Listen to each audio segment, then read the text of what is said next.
So ani bojo, crystal abataswe, nijishnakaz, andek amnikaning danjaba, makwa dudem, anishnavekwe and Dao. So hello everyone, my name is Crystal Abataswe. For any of you that don't know me officially, I am the president of IPAC. I'm also from the Bear Clan and traditionally from the Ondak Amnikani First Nations community in Northern Ontario. So thank you for being here today. So I wanted to introduce myself a little bit on the call today, and I know that we are running a tad bit late, so I'll try to run through this as quick as I can. So for IPAC, just wanted to share a little bit about my journey. I grew up on and off reserve and also grew up outside of Toronto. So when I came here for school, I was really looking for that connection to community in urban spaces. And luckily at the time, IPAC was just in infancy growth stage. So Gabrielle Skirmshaw had just founded this organization. And it was a really great opportunity to network with Torontonians, Indigenous Torontonians in many different areas of the city. And then also, you know, being quite young and in Toronto, I wanted to build my network.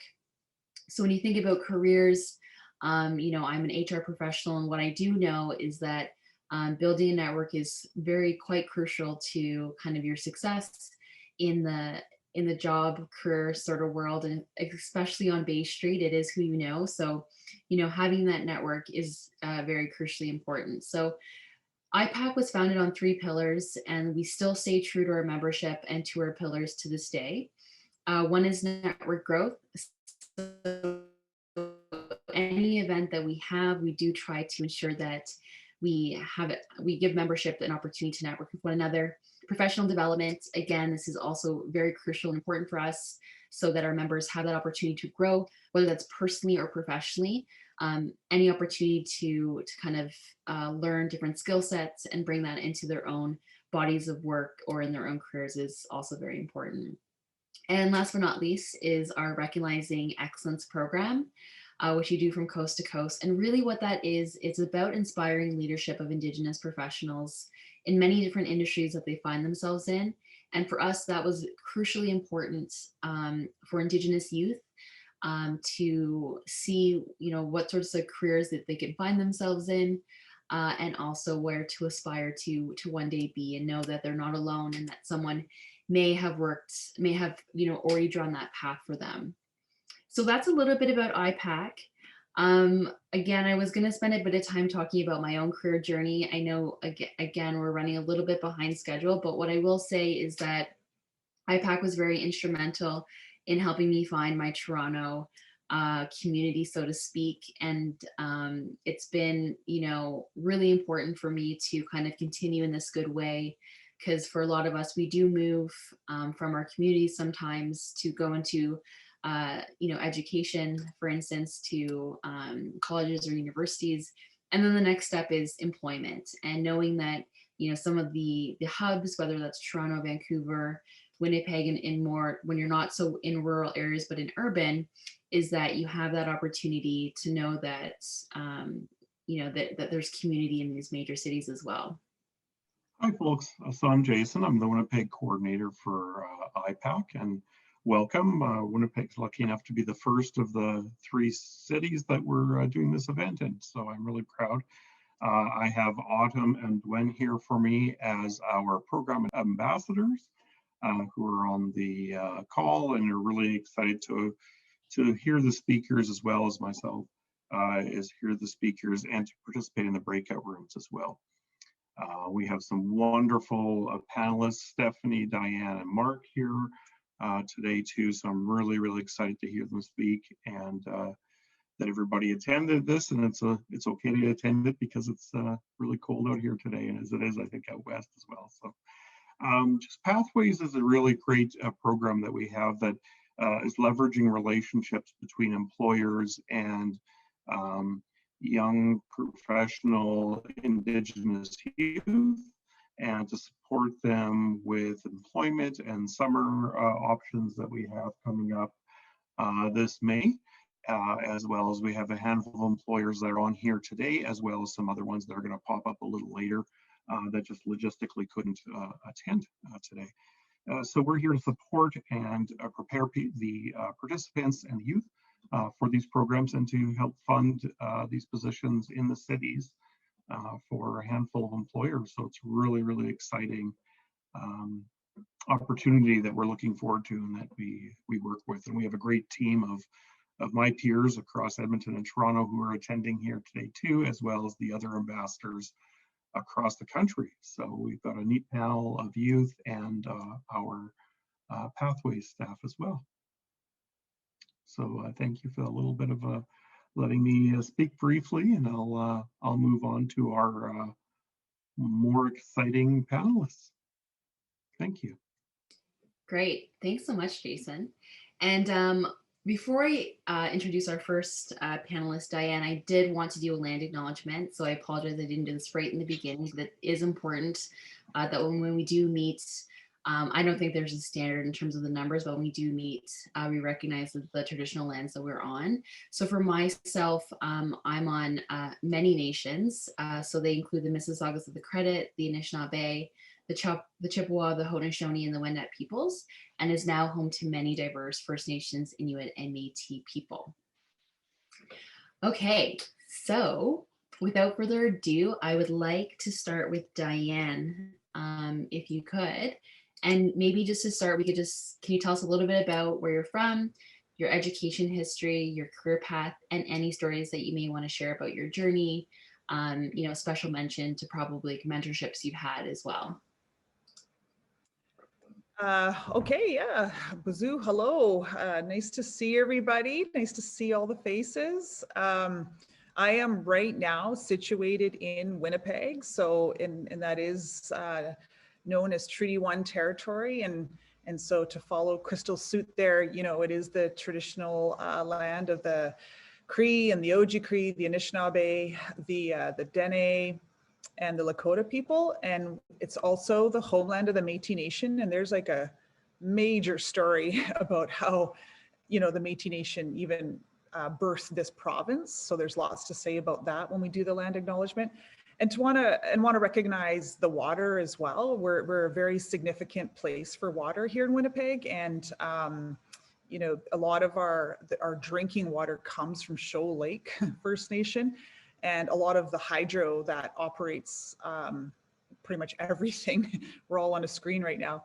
A lot of our hydro comes from, and I know I see Mark on here, maybe he can say something a little bit later, but I think it's like 75% of the Manitoba electricity comes from pretty much, the Treaty, is it 5 nations? So always wanting we do the land acknowledgements to acknowledge and give credit to the First Nations and the Métis populations and all our Indigenous populations that are making, that we all benefit from and make this province what it is. So having said that, I personally am Anishinaabe and Métis. I get that from my mother is Anishinaabe, my father's Métis.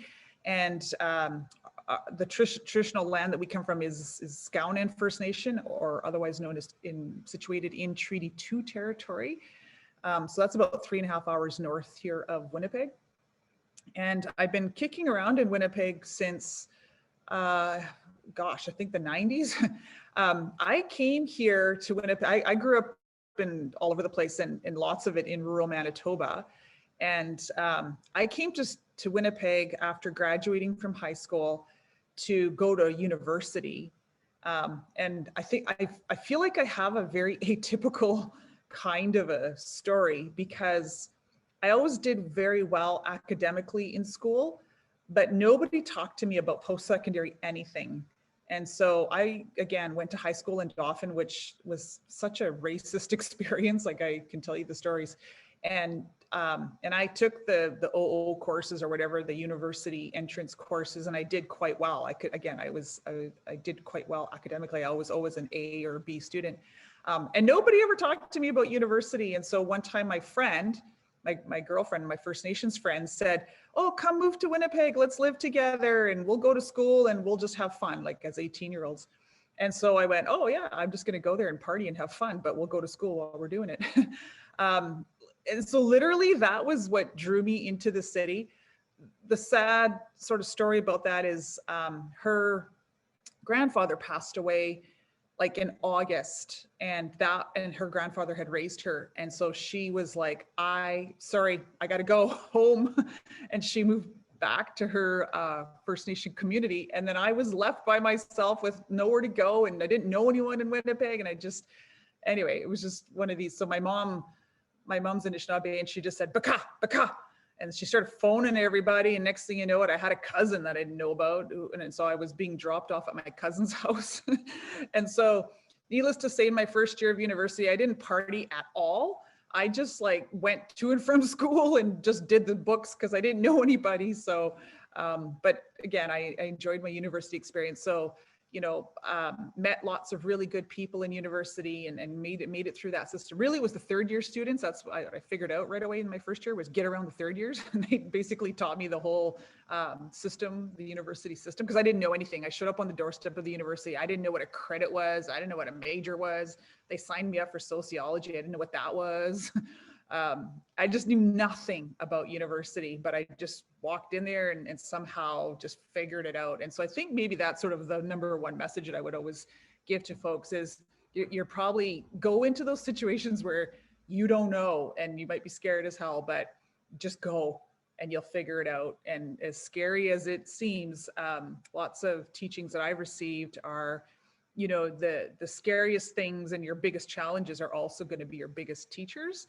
And when you get through those things, and you will get through those things, when you get through them, it just makes you stronger and better, and it prepares you better for the next big challenge that's going to come your way. And that's held true throughout my whole life. So, so you don't have to know, just go, just be brave and just go, go into the unknown. And I will say that, I had the privilege of being embraced, finding and being embraced by the Indigenous community here in Winnipeg. And mostly that was women, Indigenous women. And I've been here ever since. And I never left. I just wanted to go to school and get the hell out. But, the women just really, I don't know if they found me or I found them, but it was just such a perfect alliance, like my personal values really lining up with the work they were doing. And really being able to center my indigeneity. And I know that that's not often the case for a lot of us and for a lot of, work environments that we go into. So I feel like I'm super privileged that because I've always worked for Indigenous organizations primarily and worked with Indigenous families primarily. And so again, my personal Indigenous values really lined up with my work setting. So again, super privileged for that. And then was really able to figure out all these years and have now some really good experience behind me about how to center Indigenous wisdom in all that we do. So, so again, I just feel super privileged about that. Every job I've ever had, this is the other thing about me, I have never known how to do. Like, I just know people and we're committed and we're all in this together and we're trying to get things done for Indigenous families. And every time somebody approaches me and says, hey, you need to go over there and do that now, the thing that they're pointing me at, I don't know how to do that job. I'm like, what? I don't know what that is. Right now, I'm running a social lab here in Winnipeg. I've been running it for like 7 years. I had no clue what a social lab was when I got called to do this job. But they said, what we're going to try and do is use this social lab platform to figure out what we might do better for, health and wellness outcomes for children and families. And I went, well, I know a little bit about that, so I can do that. But this lab thing, somebody just send me the textbook. Like, I'll read the textbook and I'll figure it out like as we go. And I think that is, nowadays, I understand that the skill set that I think leaders need is the ability to deal with complexity.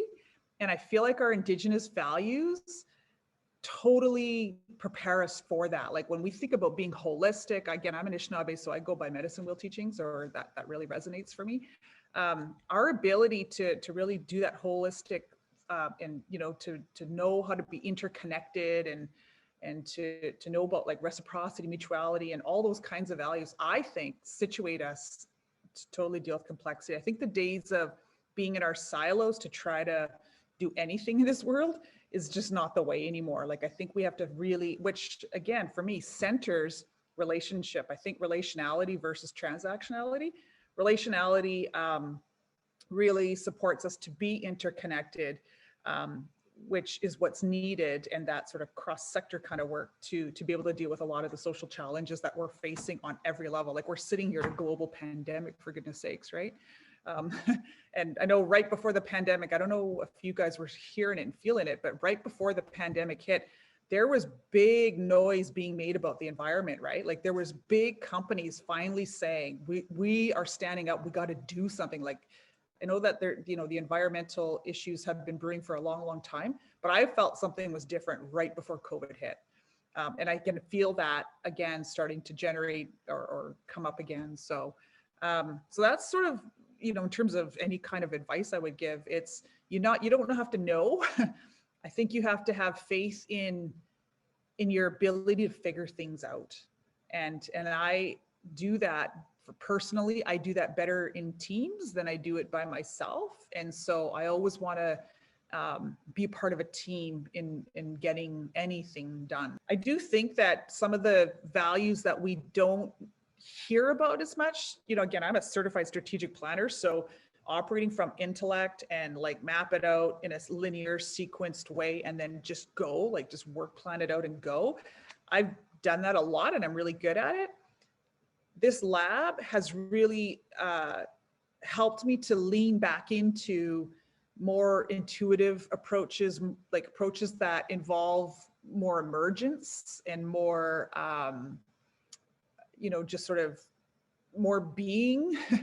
I equate those sorts of approaches as being very Indigenous. I know other cultures have them too, but I just know those things to be Indigenous as well. So it's really, I feel again, super privileged that I've been able to have an experience that helps me lean into those kinds of skills and experiences and approaches. So, and I think those approaches aren't as known, I think, in mainstream society. So, but I do think we're leaning more and more in the direction of those things.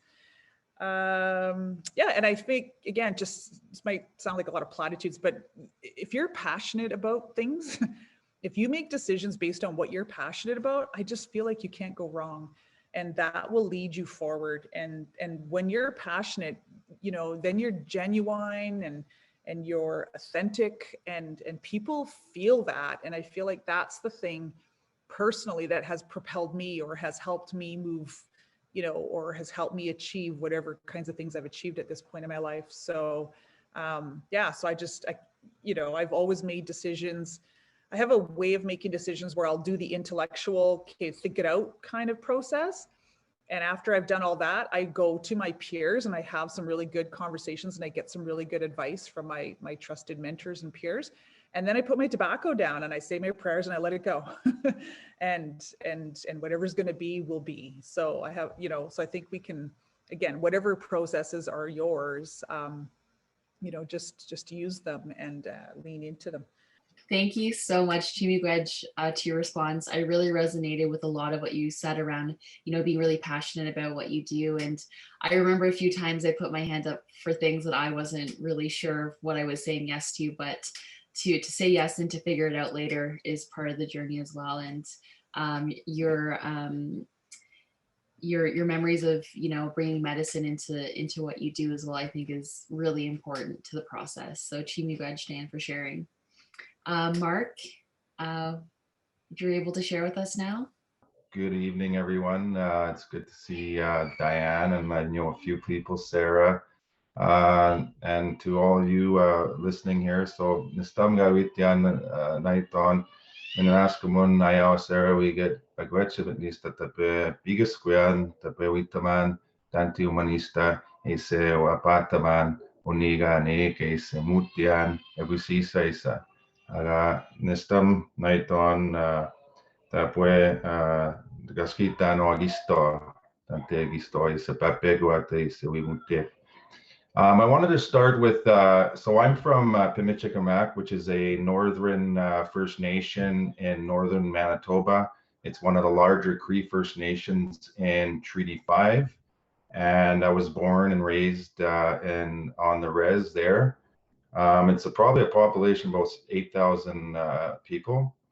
And for me, I'm First Nation, although I was raised by my grandmother, as my father was Irish, and I didn't really get to know my father, so I was raised by my grandmother and my mother, along with my 7 siblings. One thing I do want to say is that not unlike Diane, I was a D person in high school, or even before high school. So if I got a D plus, I was really excited to get a D plus. And because our res was remote, so at the age of 15, we had to go out to high school in some of the areas of Manitoba or some of the urban centers. So most of us had to leave home to go to high school because there wasn't any high school in our community. So if you wanted to pursue your education at high school in the 90s, you would have to leave, and most of us left. A lot of us came back, as Diane spoke about, is just leaving your supports, leaving your family, leaving everything that you know to come to an urban center or to come to a different area and get exposed to different people from a comfort environment that I was so used to, where I knew I was loved, the whole community knew you or knew your parents. So I came from that environment. And so I went through, I quit school twice, and I've been to 4 different high schools in Manitoba before I finally graduated. My university education started at a very young age, and that was by my grandmother, who spent 81 years on the land. She raised my mother, along with 7 siblings, strictly off the land. And this is not an old living like we somehow mainstream society like to suggest. So I was brought up with all the indigenous ways of knowing, when you're getting out on the water and the land and what that means and the meaning to language. So I was raised by this little old lady who taught me many different skills, and one of the most highest professors of any sort of university or any sort of aspect of that, of knowledge of the land. And that's what I came with. And that was, I grew up so strongly, medicine gathering, when we gather it, and the teachings that come from that. And so it's not specifically activity the way we learn. We learn by doing things, and we learn by connecting to the land, because the land speaks to us. Everything has a meaning. So that's what I was brought up, the indigenous ways of knowing. That's what I came with.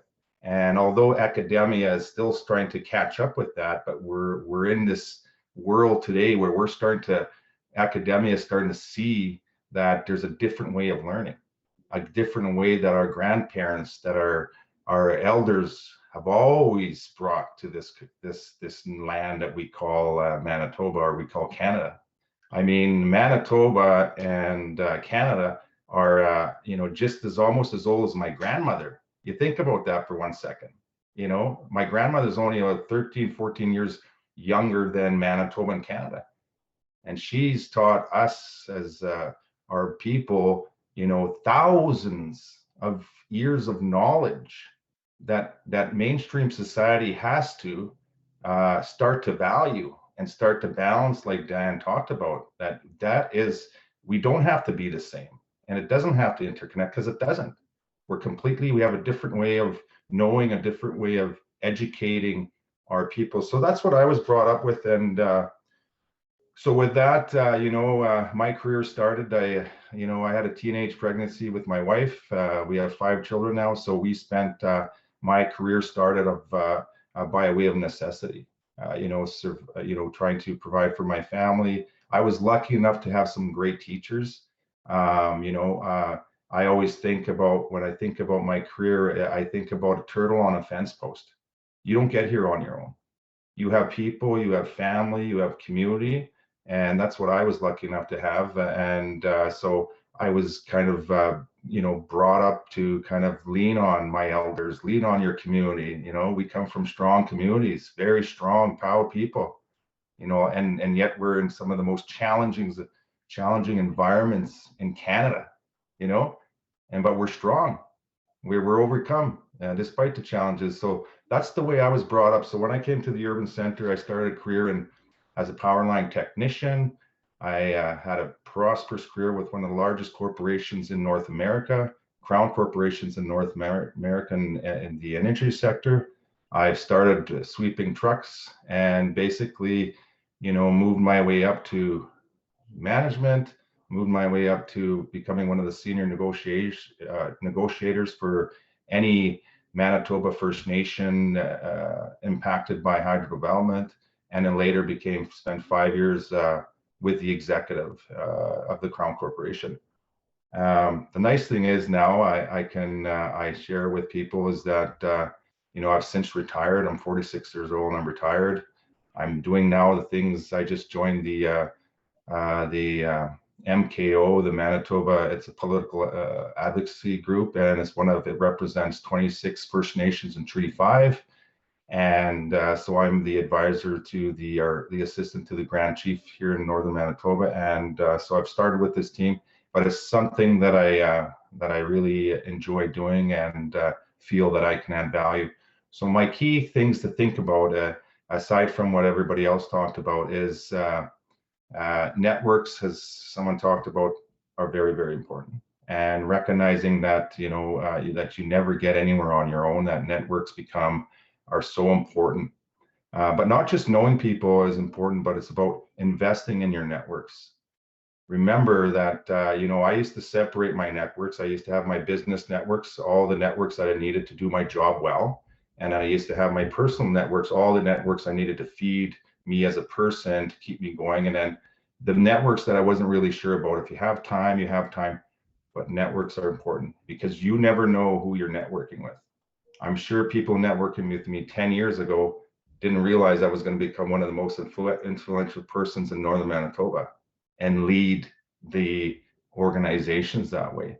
So always be mindful that, it's great that if you have, all of these skills, but it's how you use them.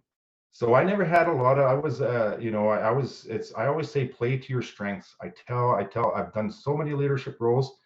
Play to your strengths. Don't be the same. The same is boring. No one likes the same. Be different, be who you are. That is the key to being happy. And when you're happy, you can add value to you as an individual, to the people around you, to your colleagues, to your organization. But you just don't get there. You have to sacrifice. So, I had one point applied for Subway to do sandwiches and I never got hired. I was disappointed, but that's okay, because I always knew that the creator life has a path for each of us. I strongly believe that. And we all have a path. We make decisions within that path, some bad decisions and some good decisions. But when we make bad decisions and we make mistakes, then it takes us the long way around. But that's okay too, because there's life lessons in that. So my advice is, I'll just kind of end with, is that know who you are and be proud of who you are. As Indigenous people, be strong. We have lots of people that support you. And that's one thing we got to realize, that, as Indigenous people, we have a whole collective community, a way of seeing that believe in us. And when they see one person succeed, we're all succeeding. So, but don't hold that you have to represent everybody. Be an individual, be strong. But remember, as Indigenous people, we're so proud when we see you succeed, and not always succeed. So when I say succeed, the last thing I want to leave you with, when I say succeed, it's what is success to you? If success to you is strictly, having a part-time job, giving out coffee, that's good. And you're happy with that, that's success. If success to you is all about money, and you want money and you want to strive in that, well, fine, lead in that. But that's success. Don't let everybody define what success is supposed to be. And as a society, we tend to try and do that. We tend to try and do that and say, well, you have to be this to be up here. No, you use your own skills, your own talents, because we all got them, and start telling your own story. Start learning what your own story is and start sharing that. I'll leave that with you. Thank you. Thank you so much for sharing. I'll pass it over to Stephanie. Hi, everybody. I'd just like to start out by saying I feel very honored to be a part of this. I don't take it very lightly when I'm asked to come and speak to our young people. My name is Stephanie Zamora. My maiden name is Tharasi, I'm from Sayesi Dene First Nation, Tuduli Lake, Manitoba. My dad is Dene. My mother is Dakota. Born and raised in the city. The first time that I've ever been to my community was, I'm a city girl. First time I was ever been to my community was when I was 16 years old. And it was complete culture shock. Tuduli Lake is one of the northernest reserves in Manitoba. And at the time, there was no running water. You went to the washroom in a pail. There was no telephones in the houses. And I remember going there and telling my dad, where's a washroom? And he points me to the door, and I go over there and I looked in there and I'm like, there's only a bucket with a seat on it, Dad. And I remember going to the pool hall, because that's where the payphone was, and calling my mom and crying and saying, Mom, I want to come home. To which she responded saying, you got a summer job, you need to spend time with your cousins and your granny. And so it was my first experience being on my home community. Born and raised in Winnipeg, as well as Toronto. When my parents divorced, my mom moved out to Toronto when I was 8 years old. So we were summers in Toronto and spring breaks and Christmas breaks in Toronto. After high school, my mom had moved back here in high school, so my dad can move up to the reserve and be with my granny. So my mom came back and we stayed with her. And then after high school, she moved back to Toronto, so I went with her. In Toronto, I did a year at the U of T, after which I got a really good summer job, and I ended up not going back to university and just working. Toronto's Indigenous community is very robust. And this was in the 90s. They're doing a lot of things that we are only starting to do now in Winnipeg, that they were doing over 20 years ago. So I did a lot of work in the Indigenous community in Toronto, did a lot of volunteer work at a lot of the Indigenous community organizations in Toronto. I've been a huge part of the Indigenous community since I was 16 years old. My mother is a very well-known Indigenous community member who's done a lot of work, not only in Winnipeg and developing a lot of the community organizations, but across Canada as well. I have a lot of aunties and uncles who are very prominent, influential people within the Indigenous community who I was raised by, whose children I was babysitting at the park when they were having board meetings in our dining room. So I'm I've worked with the Indigenous community my entire life, whether I was told that I had to do things or, did things on my own when I was in my 20s in Toronto. Met my husband in Toronto. He's South American from Uruguay. We started a family, and for me, we were in Toronto and we decided to move back. So my children, I have a son who will be 22 this year, and I have a daughter who will be 20 this year. And we moved back to Winnipeg after we had the kids because both of my parents were here, and I thought it was important for my children to be around their grandparents when they grew up, as well as I wanted to go to law school. And my band wouldn't fund me to go to law school in Toronto because, as you can imagine, it was really expensive tuition and living allowance. So they said, if you want to, you got to move back. So we moved back. I applied to the U of M, got my acceptance letter, and was to start the fall semester after we came back in 2001. At this point, I'd already started a family, so it was, looking at going back to school afterwards. So if you're young, I highly, highly recommend go to school after high school if you could. Then you're not older like me going back. And my husband fell off a roof. He's in construction, and he had fallen off a roof. Fortunately, he wasn't harmed too bad. And I wasn't about to partake on going to university on a student allowance, and my husband being home on workers' compensation. So I had gone back to work. Started working for the Winnipeg Regional Health Authority. I was very fortunate to get an executive assistant job working directly for the president and the CEO of the WRHA. He took me under his wing at the time. He was very, very adamant about the need for Indigenous representation, not only within the staff within the Winnipeg Health region, but also the need because we needed to represent, our staff needs to represent the population that we served. So working in healthcare at that level, they had a program with Red River College, Health Services and Leadership and Management, that the region paid for their staff to go back to school. And it was primarily created for nurses.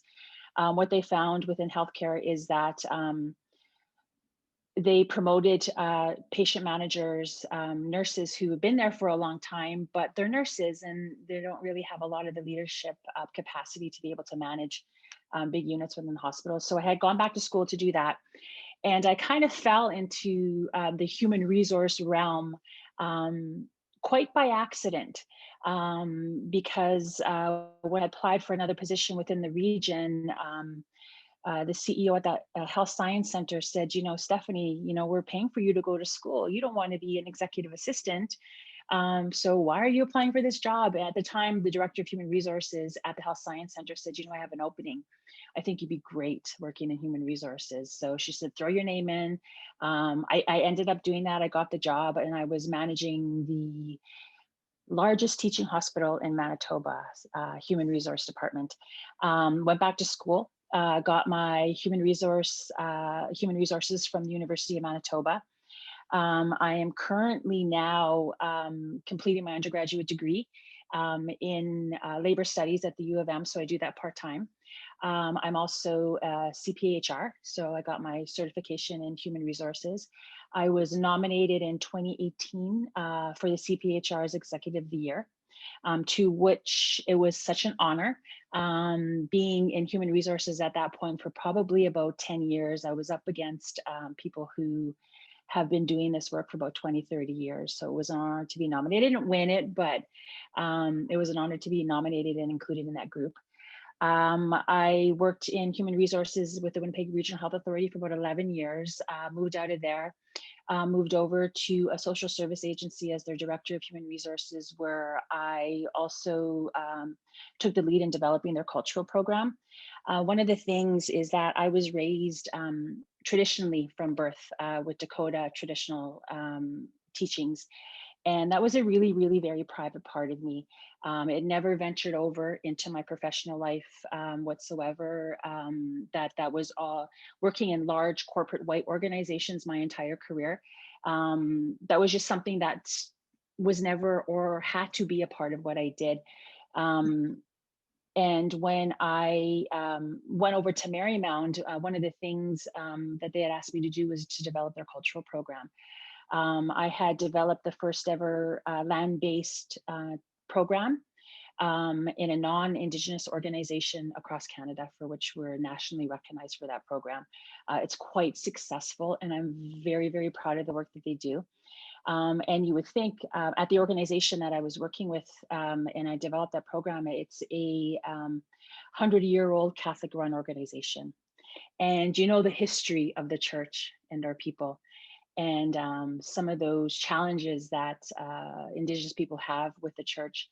One of the things that made the development of that program easy is that people gravitated toward that organization because it was a Catholic-run organization.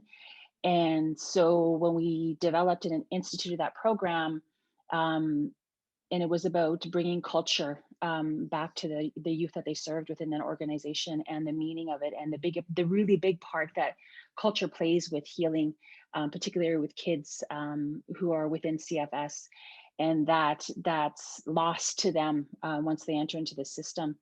One of the things why it was so successful was that a lot of the staff that gravitated towards jobs within that organization already had gravitated towards it because they were really religious. And that ability to be able to understand the importance of religion and culture was really easy for them to understand. And I'd have to say that they welcomed the change to the organization, and that program is still running there and it's thriving. It's thriving, and I'm so very proud of that.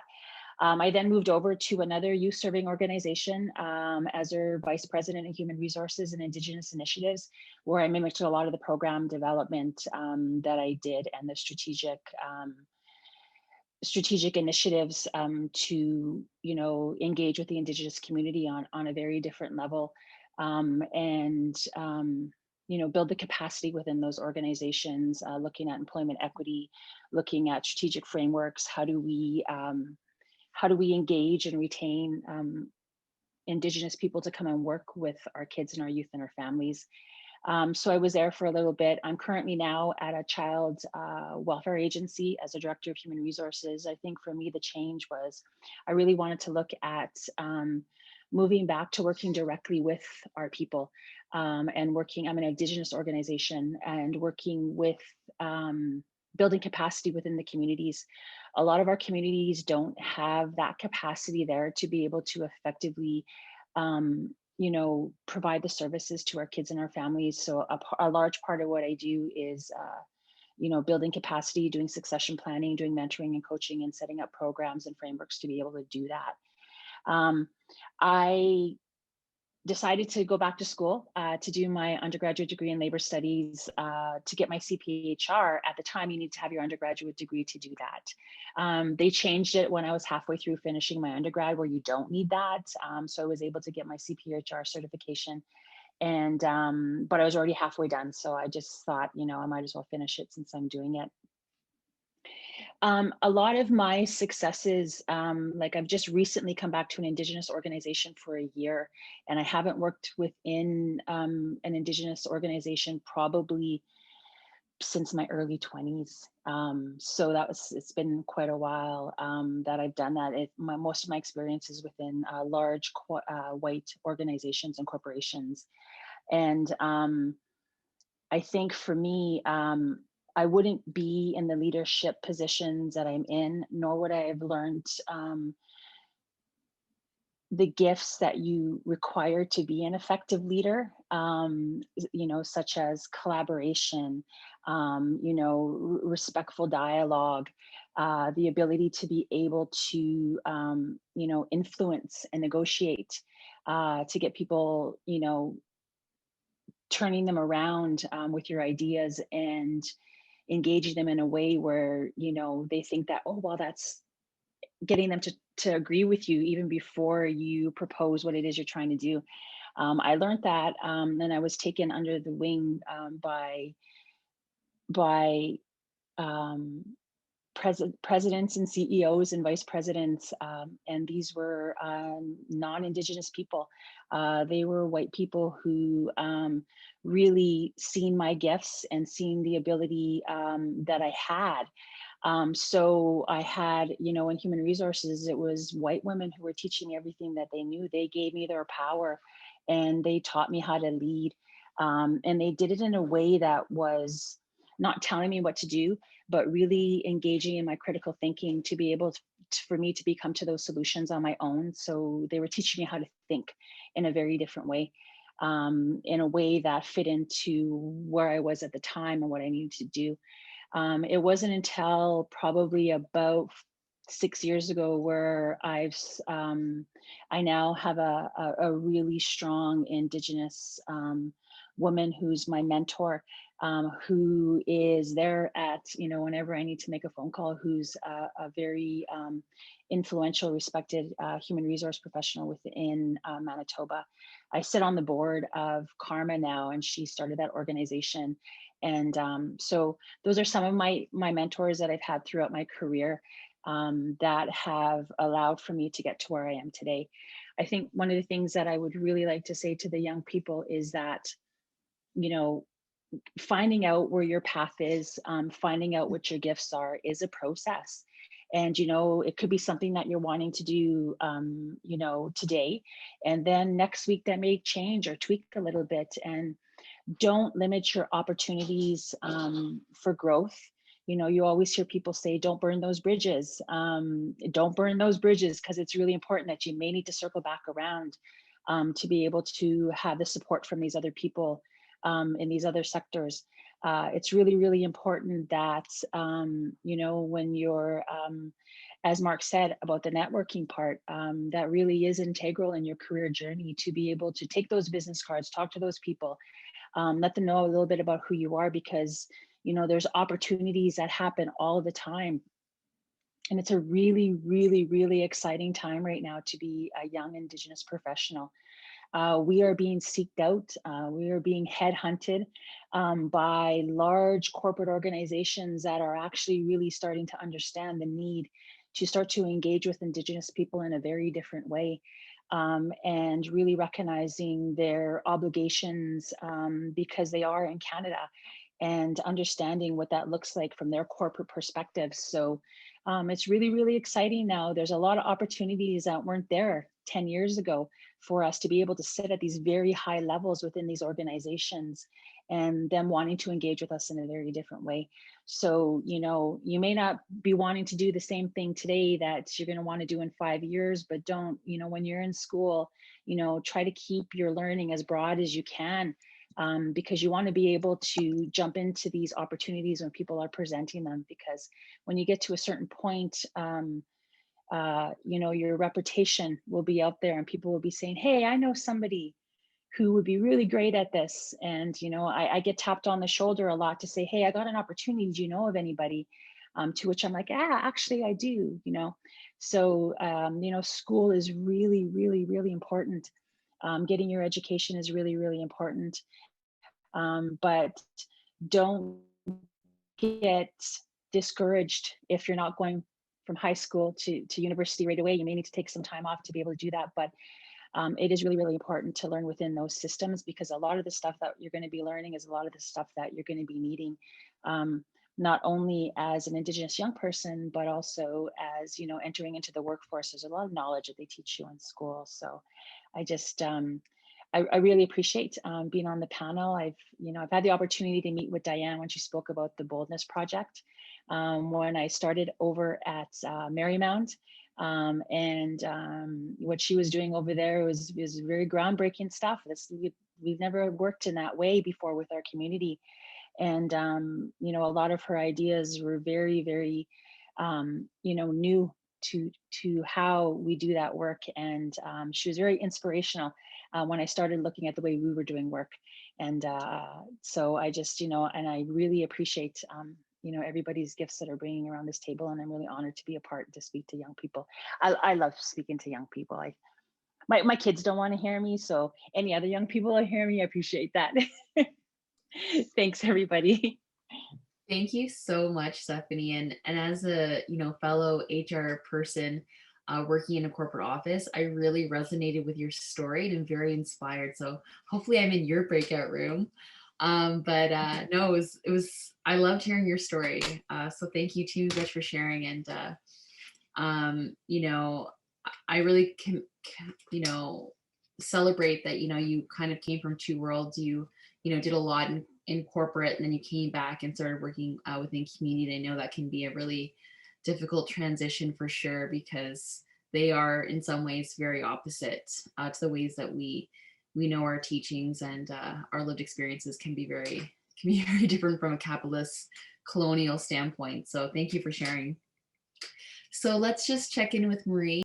My story and what I have to say is very, very simple. And I mean, compared to the other panelists here and the stories, I think it's going to be pretty short and sweet and to the point. So I am from Métis background and, you know, was raised very, I guess I'll say conservatively. We didn't have a lot when I was growing up, but we never, you know, really wanted for anything either. So, you know, grew up with a full family, didn't, you know, was raised by my parents. Didn't find out that my dad had adopted me though until I was probably 12 or 13 years old. So that was a bit of a background shock for me. I grew up with him as my dad, and I always did consider him my dad. He has passed, but my biological dad I'm in small town rural Manitoba. So he actually saw me growing up and I didn't know who he was. And it was something that, and I never did as an adult, reach out to, you know, meet him or know him.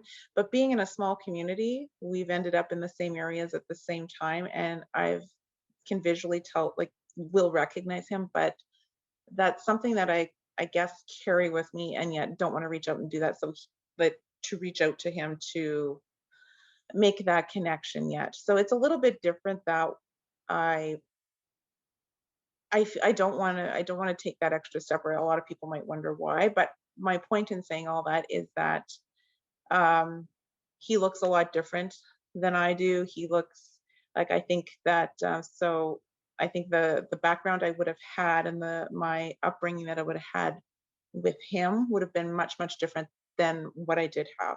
So just to kind of feed into a little bit of, where I came from, and how I grew up. So I think it was Diane, you said you had a very racist experience growing up in Dauphin, is that correct?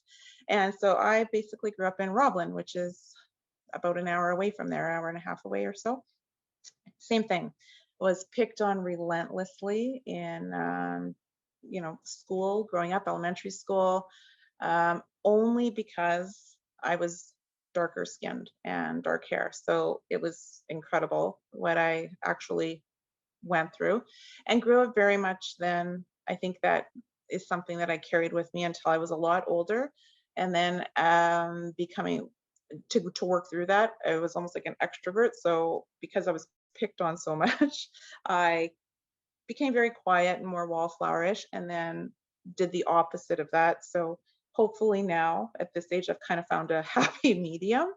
But through all of that, what I did, like with my job, I ended up going through our local friendship center to right after high school, just to look for employment assistance. At the time, there was an office there, and they were actually running something. At the time, it was I had to write it down. It was called the Native Outreach Program. And so my plan after high school was I wanted to be an RCMP, and my dad was against it. I didn't have enough money to go to university or college at the time on my own.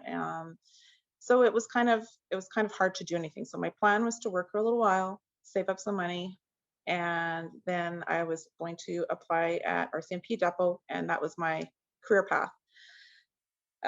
Obviously, that didn't happen.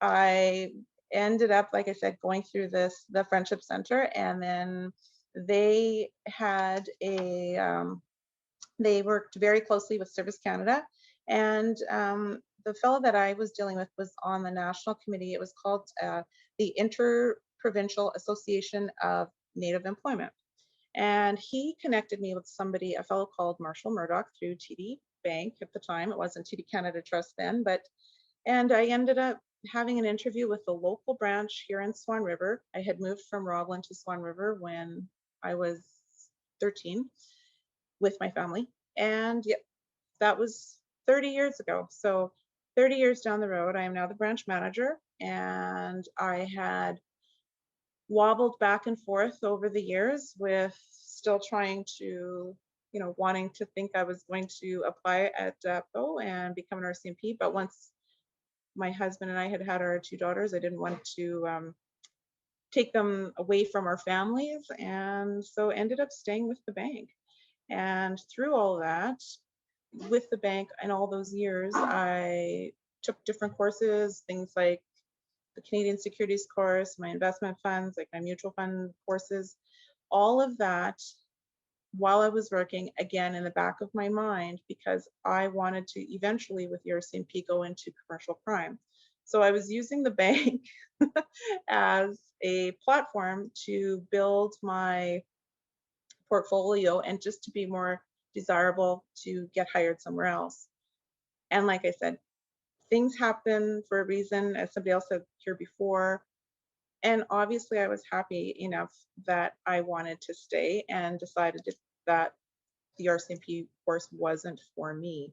So here I am, like I said before, 30 years later with TD Canada Trust in small town, rural Manitoba. And I never did go to university. Now, this day and age, you have a much better chance at career progression if you have a university college education. Obviously, most people would not stay 30 years with the bank, let alone in the same branch, which I have done.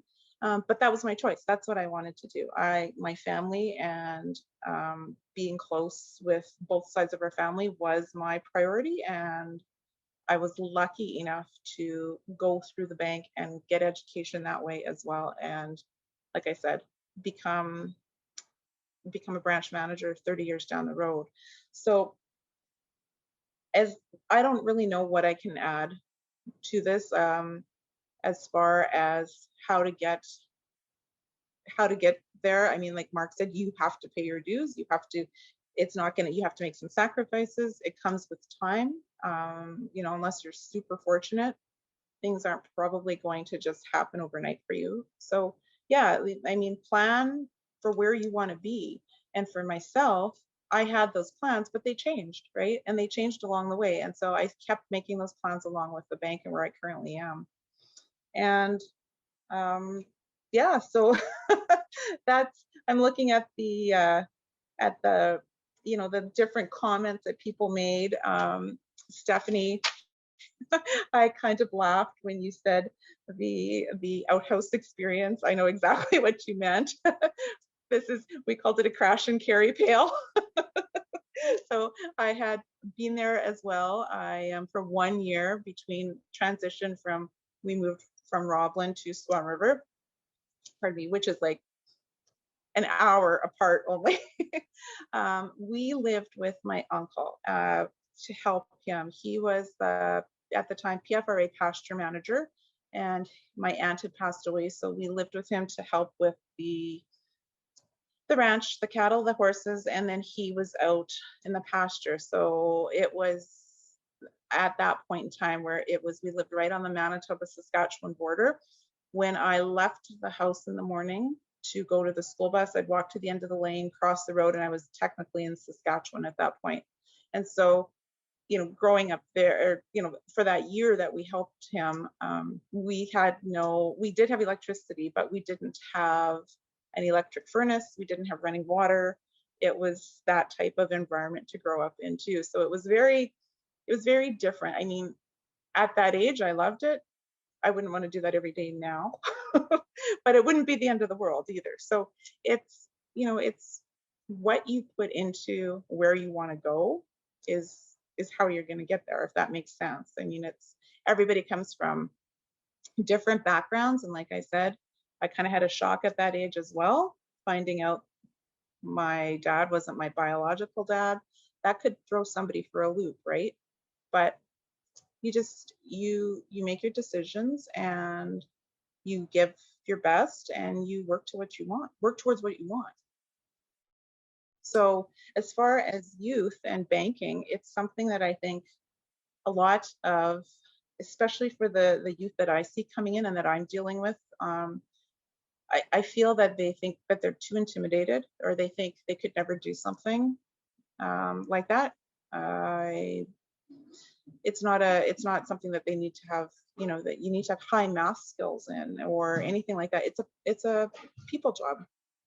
So you are making connection with customers and, you know, advising them and giving suggestions to them versus having to figure out in your head, you know, what a math problem is. And a lot of people think that that's what banking is, and a lot of youth especially are intimidated by that, where that is not the case in the least. So something to think about.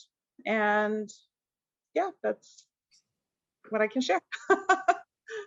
Thank you so much, Maria. It really resonated with a lot of your points as well. You know, it's scary to think that, you know, for both Diane and yourself, you know, having these differences really led to a lot of bullying in school. And so, you know, although like they must have been like, you know, pretty traumatic events, because, you know, I think, you know, the school playground is not always a safe place. It probably made you both very resilient as people. And I really liked when you said about, you know, having a plan, because I think that's also very important to stay consistent, to have goals and have SMART goals that are, you know, attainable, but also that adaptability piece comes into play, because yeah, the plan always does, the plan you have doesn't always come through, but just making sure that you're okay with plan B and plan C along that journey is so important. So thank you for sharing a bit of your story as well.